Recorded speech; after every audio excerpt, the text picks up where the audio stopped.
All right, welcome to Human Anatomy and Physiology, our online distance learning classroom. I want to talk about our last topic here on the digestive system. We'll be looking at a little into nutrition and pretty much the purpose of it, other than eating food and it's good, but why is it that we need to eat food? And then how is that food broken down and what organs are used to break that down?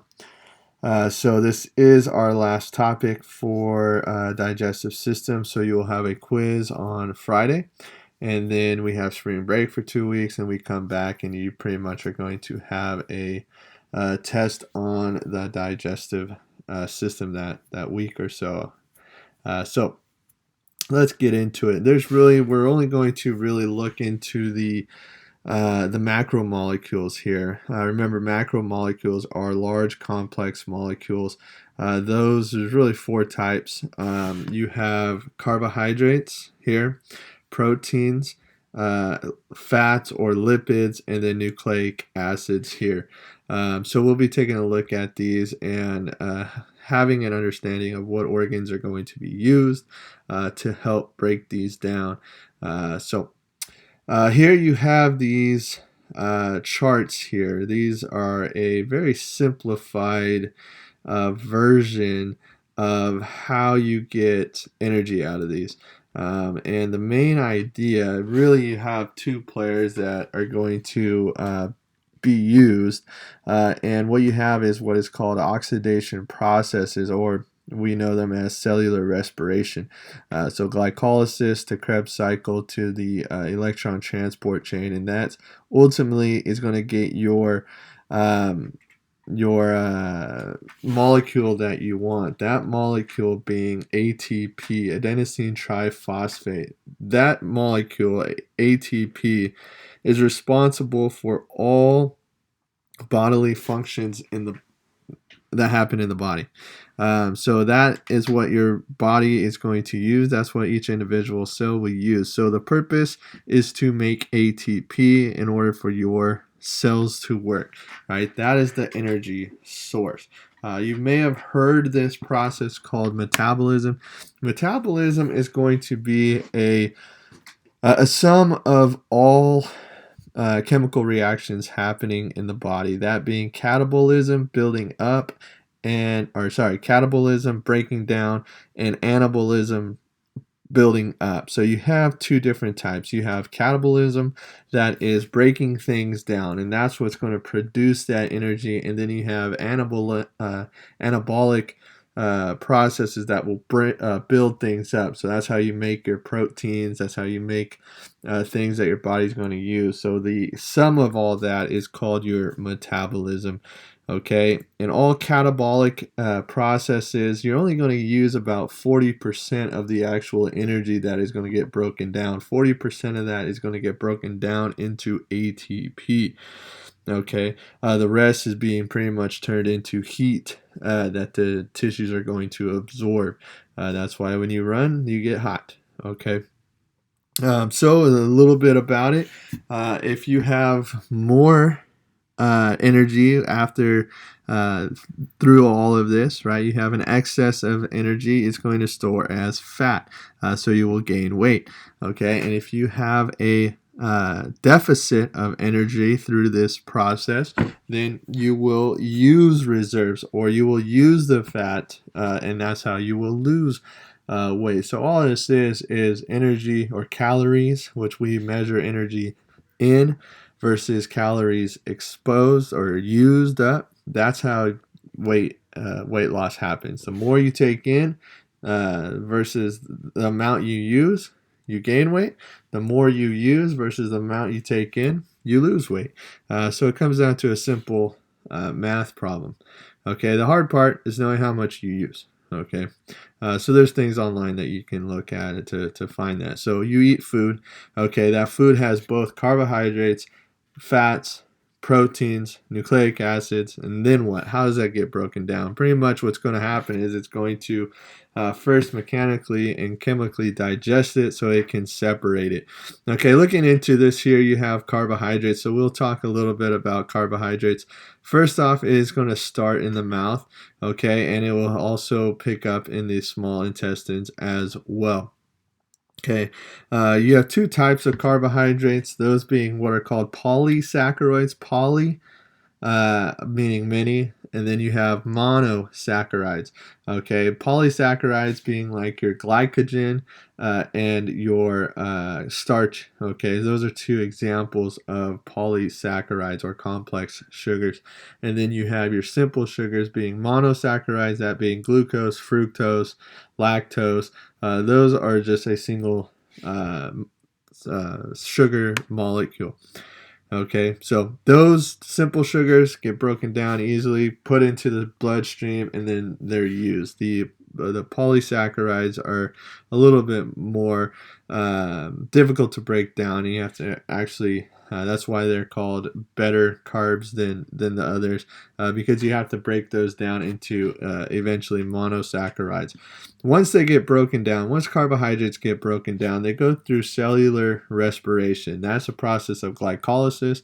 Glycolysis is going to take that glucose, split it, and make what is pyruvate. Then that pyruvate is going to move into what is the Krebs cycle. The Krebs cycle is going to make these high energy electron carriers. Those go into the electron transport chain. Then that's going to make your ATP. So remember, ATP is that molecule that we are trying to make because it's going to power the cell. Okay, so all this is actually happening in the mitochondria. All right, glycolysis will happen outside of the mitochondria. Then that pyruvate will enter the mitochondria and make your ATP. Okay. So also, what happens when you don't have enough sugar, right? You have low blood sugar. What is your body going to do? Well, your liver is going to actually do what is called glyconeogenesis. It's going to actually make sugar, and this is very similar to a reverse of glycolysis, as you're going to take pyruvate and then you're going to build that up to make a sugar molecule. Now, sugar molecules or monosaccharides or glucose are important for brain function. Okay, so your brain function is going to work well with sugar. So that's why with a low sugar, you can go into what is a diabetic coma because you simply, your brain's not going to start functioning correctly. So that's why it's dangerous to drop your blood sugar below what is your normal balanced homeostasis level of blood sugar. Okay, so carbohydrates, they're going to make 4 calories per gram. So 4 calories per gram, that's what you're looking at. Not that much, all right? Because simply the molecule is not that big. Okay, you have 6 carbons, 12 hydrogens, 6 oxygens. It's not a very big molecule when we're talking about it compared to really these other ones. Then let's talk a little bit about fat digestion, okay, or lipids. Lipids are fat. So what's going to happen here is you're going to have fats that are going to get broken down, and fats are going to get broken down into what are called fatty acids. So you're going to have a fatty acid and a glycerol. Okay. Now those are important players. Okay, fatty acids or triglycerides are going to be broken down and used into energy. Glycerol, okay, glycerol is going to be used in the liver and pretty much turned into glucose. Okay, so that glucose or that glycerol is going to turn into glucose. Now you can go through cellular respiration as we talked about before. But that's that glycerol here. Now you have fatty acids that we're going to be talking about over here. So what happens with your fatty acids? Well, pretty much your fatty acids are going to get broken down a little bit more into what is called acetyl coenzyme A. That is a molecule that is going to be made when pyruvate is um, or that molecule will join pyruvate and it will join the Krebs cycle to make citric acid. So that what happens is you have the fat or the triglyceride is going to pretty much going to get broken down into a molecule that joins what is the citric acid cycle or the triglyceride oxidation cycle. Okay. So that's what's going to happen. It's breaking it down into glycerol, and you're breaking it down into fatty acids. The fatty acids are going to get used in the Krebs cycle, okay, and the glycerol is going to get used in the liver as it will produce sugar when needed in that glyconeogenesis.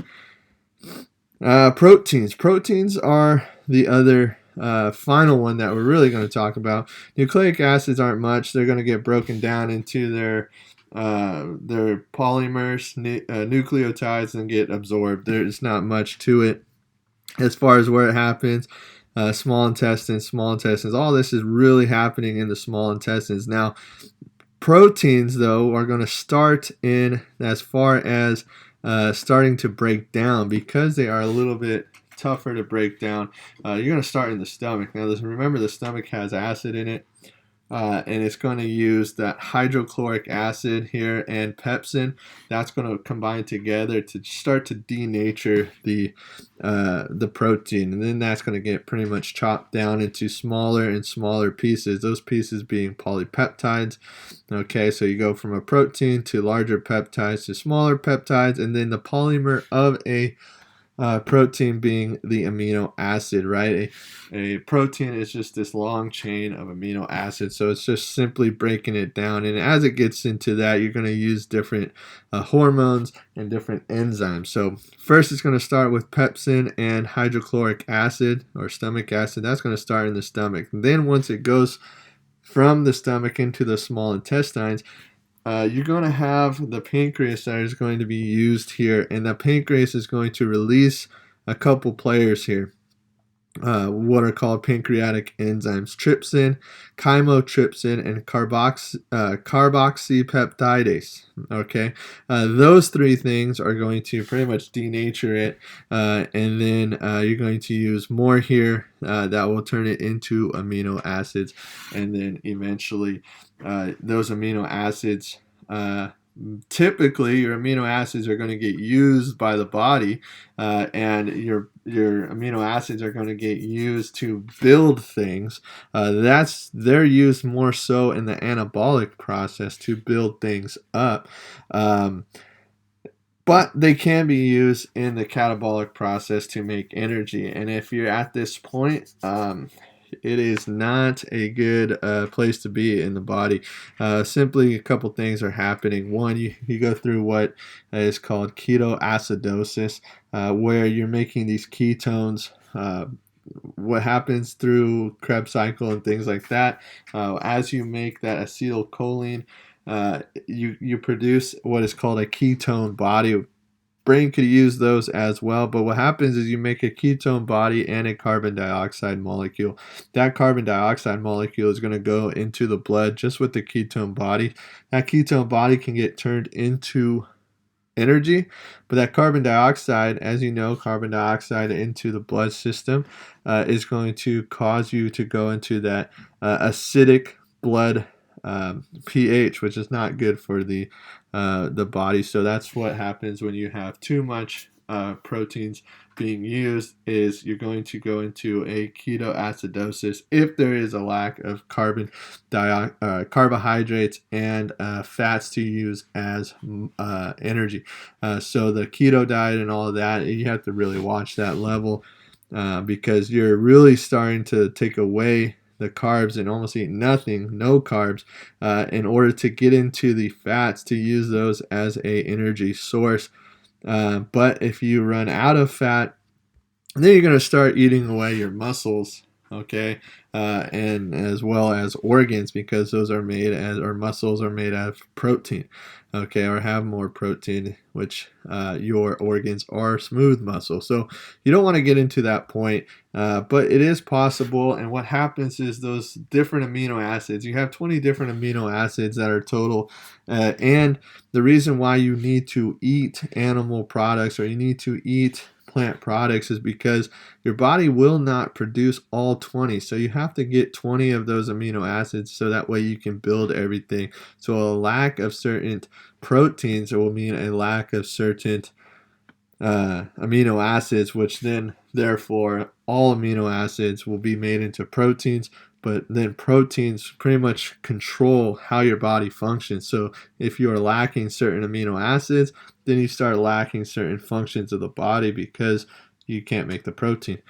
So proteins are important, okay, and they're really the last fuel source of the body during starvation. So if you do not eat, first it will use all the stored glycogen or carbohydrates, then it will get into your storage or your fat, okay, then your protein, or your pretty much your amino acids, your muscles, okay.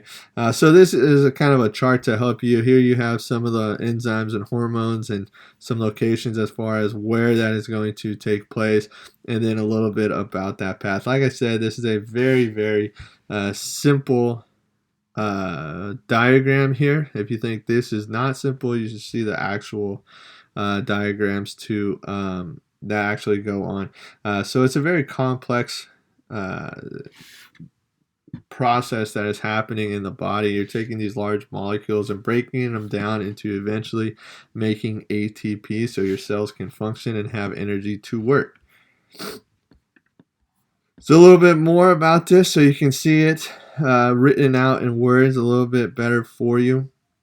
Okay, so processing and absorption of nutrients. Here I also have micronutrients on there, being vitamins. Okay, fat soluble A, D, K, and E. Water soluble vitamins B and C.